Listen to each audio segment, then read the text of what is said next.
ನಮಸ್ತೆ ಫ್ರೆಂಡ್ಸ್, ಬನ್ನಿ ನಾವೀಗ ಒಂದು ಡಿಫ್ರೆಂಟಾಗಿ ಸ್ಟಾರ್ ಫ್ರೂಟಿಂದ ಚಿತ್ರಾನ್ನ ಮಾಡೋದು ಹೇಗೆ ಅಂತ ನೋಡ್ಕೊಳ್ಳೋಣ.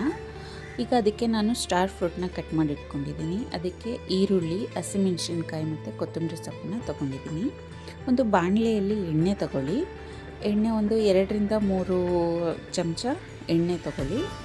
ಎಣ್ಣೆ ಬಿಸಿಯಾದ ನಂತರ ಇದಕ್ಕೆ ಸಾಸಿವೆ, ಜೀರಿಗೆ, ಕಡಲೆಬೇಳೆ, ಉದ್ದಿನಬೇಳೆನ ಹಾಕ್ಕೊಳ್ಳಿ. ಅದ್ರ ಜೊತೆಗೆ ಶೇಂಗಾವನ್ನು ಕೂಡ ಇದಕ್ಕೆ ಹಾಕಿ ಎಣ್ಣೆಯಲ್ಲಿ ಚೆನ್ನಾಗಿ ಫ್ರೈ ಆಗಲಿ. ಕಡಲೆಬೇಳೆ ಎಲ್ಲ ಗರಿ ಗರಿಯಾಗಿ ಫ್ರೈ ಆಗಲಿ. ಅದಾದ ನಂತರ ಇದಕ್ಕೆ ಹಸಿಮೆಣಸಿನ್ಕಾಯಿಯನ್ನು ಇದಕ್ಕೆ ಹಾಕ್ಕೊತಾ ಇದ್ದೀನಿ. ಹಸಿಮೆಣಸಿನ್ಕಾಯಿ ಚೆನ್ನಾಗಿ ಖಾರ ಬಿಟ್ಕೊಳೋ ರೀತಿ ಫ್ರೈ ಆಗಲಿ ಎಣ್ಣೆಯಲ್ಲಿ. ಇದ್ರ ಜೊತೆಗೆ ಸ್ವಲ್ಪ ಕರಿಬೇವನ್ನ ಕೂಡ ಆ್ಯಡ್ ಮಾಡ್ಕೊತಾ ಇದ್ದೀನಿ. ಕರಿಬೇವು ಎಣ್ಣೆಗೆ ಫಸ್ಟಿಗೆ ಹಾಕೋದ್ರಿಂದ ಎಣ್ಣೆ ಎಲ್ಲ ಸಿಡಿದು ವೇಸ್ಟ್ ಆಗಿಬಿಡುತ್ತೆ. ಹಾಗಾಗಿ ನಾನು ನಂತರನೇ ತೊಗೊತೀನಿ. ಇದಾದಮೇಲೆ ಇದಕ್ಕೆ ಸ್ವಲ್ಪ ಹಚ್ಚಿಟ್ಕೊಂಡಿರೋಂಥ ಈರುಳ್ಳಿಯನ್ನು ಕೂಡ ಮಿಕ್ಸ್ ಮಾಡ್ತಾಯಿದ್ದೀನಿ. ಹಾಕಿ ಎಣ್ಣೆಯಲ್ಲಿ ಫ್ರೈ ಆಗಲಿ, ಮಿಕ್ಸ್ ಆಗಲಿ ಚೆನ್ನಾಗಿ.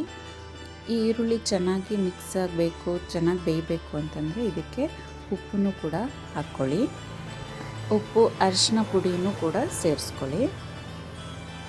ಚೆನ್ನಾಗಿ ಮಿಕ್ಸ್ ಮಾಡಿ. ಮಿಕ್ಸ್ ಆಗಲಿ, ಇದು ಬೇಯ್ತಾ ಇರುತ್ತೆ. ಅಷ್ಟರಲ್ಲಿ ನಾವು ಈಗ ಸ್ಟಾರ್ ಫ್ರೂಟ್ನ ಕಟ್ ಮಾಡಿ ಇಟ್ಕೊಂಡಿದ್ದೀವಲ್ಲ, ಅದನ್ನು ಒಂದು ಸಣ್ಣ ಮಿಕ್ಸಿ ಜಾರ್ನೊಳಗೆ ಹಾಕಿ ಪೇಸ್ಟ್ ಥರ ಮಾಡ್ಕೊಳ್ಳಿ. ನಾನು ಅದನ್ನು ಪೇಸ್ಟ್ ಮಾಡ್ಕೊಂಡಿದ್ದೀನಿ. ಅದನ್ನು ಇದಕ್ಕೆ ಒಗ್ಗರಣೆ ಎಲ್ಲ ಚೆನ್ನಾಗಿ ಬೆಂದಾದಮೇಲೆ ಇದಕ್ಕೆ ನಾವು ಆ ಪೇಸ್ಟನ್ನು ಹಾಕಿ ಸೇರಿಸ್ಕೊಳ್ಳೋಣ.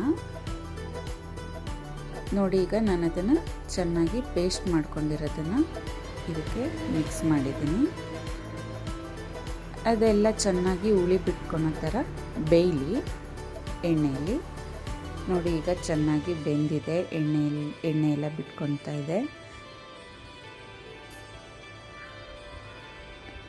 ಈಗ ಗೊಜ್ಜು ರೆಡಿಯಾಗಿದೆ. ಇದಕ್ಕೆ ನಾವು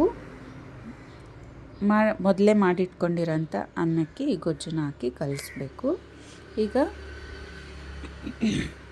ನೋಡಿ, ಈಗ ಗೊಜ್ಜು ಸರಿಯಾಗಿ ರೆಡಿಯಾಗಿದೆ. ನಾವೀಗ ಅನ್ನಕ್ಕೆ ಈ ಗೊಜ್ಜನ್ನು ಹಾಕಿ ಮಿಕ್ಸ್ ಮಾಡ್ಕೋಬೇಕು. ಒಂದು ದೊಡ್ಡ ಬಾಣಲಿಯಲ್ಲಿ ಅಥವಾ ಬೇಸನ್ನಲ್ಲಿ ಅನ್ನನ ತಗೊಂಡು ಸ್ವಲ್ಪ ಈ ಥರ ಗಾಳಿಯಲ್ಲಿ ಹರಡಕ್ಕೆ ಬಿಡಿ. ಅದಾದ ನಂತರ ಇದಕ್ಕೆ ನಾನು ರೆಡಿಯಾಗಿರೋಂಥ ಗೊಜ್ಜನ್ನು ಮಿಕ್ಸ್ ಮಾಡ್ಕೊತಾ ಇದ್ದೀನಿ. ಚೆನ್ನಾಗಿ ಮಿಕ್ಸ್ ಮಾಡಿ. ಇದು ಗೊಜ್ಜು ಎಲ್ಲ ಚೆನ್ನಾಗಿ ಮಿಕ್ಸ್ ಆಗಲಿ. ನಿಮಗೆ ಗೊಜ್ಜು ಯಾವ ರೀತಿ ಬೇಕೋ ಆ ರೀತಿ ನೋಡಿ. ಇದಕ್ಕೆ ಇನ್ನೂ ಸ್ವಲ್ಪ ಗೊಜ್ಜು ಬೇಕು ಅಂತಂದರೆ ಹಾಕ್ಕೋಬೋದು. ನಾನು ಗೊಜ್ಜು ಇನ್ನೊಂದು ಸ್ವಲ್ಪ ಬೇಕು ಅಂತಂದರೆ ಆ್ಯಡ್ ಮಾಡ್ಕೊಳ್ಳಿ. ಚೆನ್ನಾಗಿ ಮಿಕ್ಸ್ ಮಾಡಿಕೊಂಡು ಈಗ ಉಪ್ಪು ಅಷ್ಟೇ, ರುಚಿಗೆ ಉಪ್ಪು ಆಗಿದೆಯಾ ಇಲ್ವಾ ನೋಡ್ಕೊಂಬಿಟ್ಟು ಉಪ್ಪನ್ನು ಸೇರಿಸ್ಕೋಬೋದು.